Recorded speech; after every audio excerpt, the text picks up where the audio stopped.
ولقد علمنا المستقدمين منكم ولقد علمنا المستأخرين ولقد علمنا المستقدمين منكم ولقد علمنا المستأخرين. نعم. وإن ربك هو يحشرهم إنه حكيم عليم. ولقد خلقنا الإنسان من صلصال من حمأ مسنون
كلهم أجمعون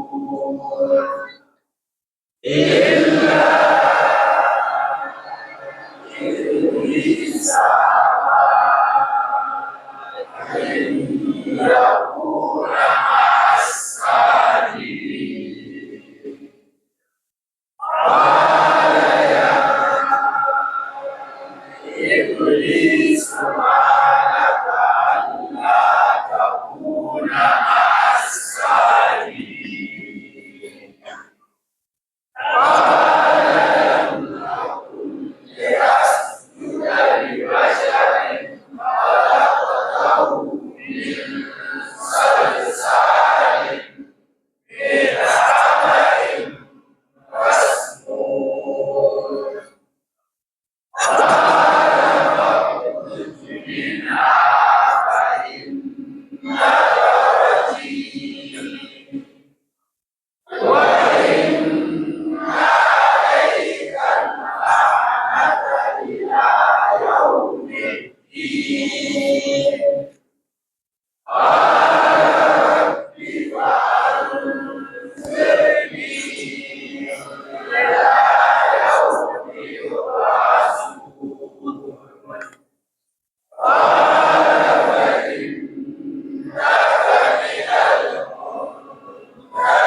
المنذرين إلى يوم الوقت المعلوم.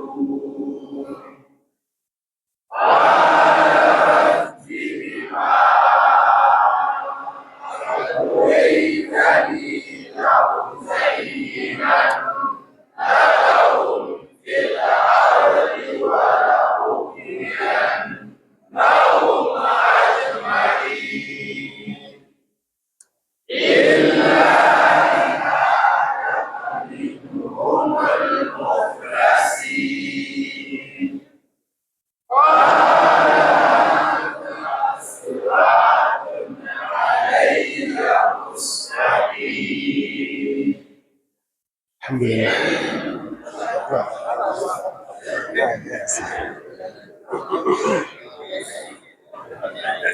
طيب.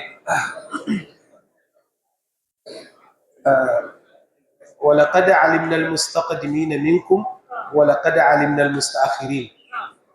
wannan ayar kusan an mata fassara kamar guda uku,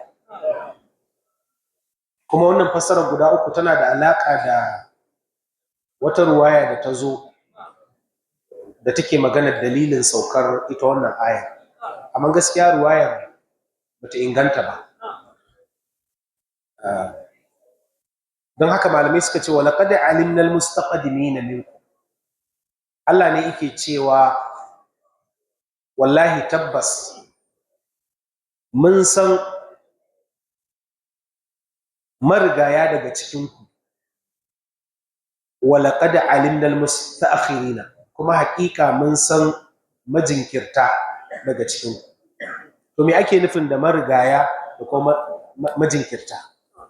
Ko dai ɗauki ma'anar mun san waɗanda za su mutu da wuri, mun san wanda kuma za su jima ba su mutu ba. Kun ga wannan ma'anar ita ma haka take. Allah shi ya san suwaye za su mutu da wuri, suwaye wanda za su jima. Wane ne wanda za su yi shekaru a duniya, wane ne wanda ba za su jima a duniya ba.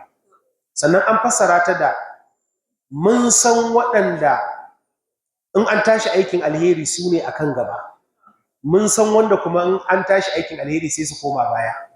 In suna zaune a nan ana ganin su, idan za a yi wani aikin alheri musamman an ce za a taɓa aljihu sai su koma can baya. Allah ce mun san irin waɗannan. Shi ma an fassara shi da haka. Walaqad alimna almustaqdimina minkum walaqad alimna almustakhirin. Mun san waɗanda suke zama sahun gaba, mun san masu komawa baya. Masu yin haka da kyakkyawan niyya, masu yin haka da mummunan niyya, duka mun san su. Wannan fassara ce. Sannan malamai sun ce wannan ayat tana da cikin ayoyin da suke nuna mana in kai sata kallo ka kalli abin da Allah bai yadda ka kalla ba, Allah ya sani. Shi sai ce alamu kha'inatal a'yuni wa ma tukhfi sudur. Duk wata maha'inciyar idaniya Allah ya santa, kuma ya san abin da zukata suka boye. Wa inna rabbaka huwa yahshuru. To koma dai me ya faru, kuma ko me aka aikata, ubangijinka hakika shine zai tattara kowa. Za a tattara na farko da na ƙarshe duka a kai su lahira, sannan kuma a yi hukunci, kowa ya girba abin da ya shuka. Allah ya sa mu girbi alheri. Innahu hakimun, hakika shi ubangiji gwani ne. Duk abin da Allah ya yi ba isa a ci gyaransa ba, kuma ko ana so a ci gyaran ba za a gano gyaran ba, domin babu gyaran. Inda da abin da za a ci gyaran Allah, to sai a samu wani mai karambani daga cikin mutane ya ce bari ya duba halittar ɗan adam ya ga yadda aka tsara shi akwai abin da za a cire daga gurin a mai da shi wani gurin ya zauna daidai. Ba zai yi ba. Yanzu aka ɗauko hancin mutum aka mai da shi ƙiyas, in aka ɗauko kunne aka dawo da shi goshi, duk ba zai yi ba.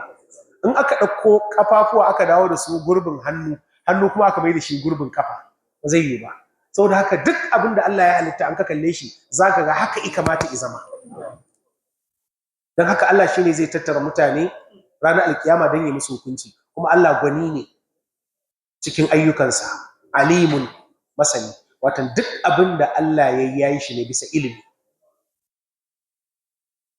To bayan an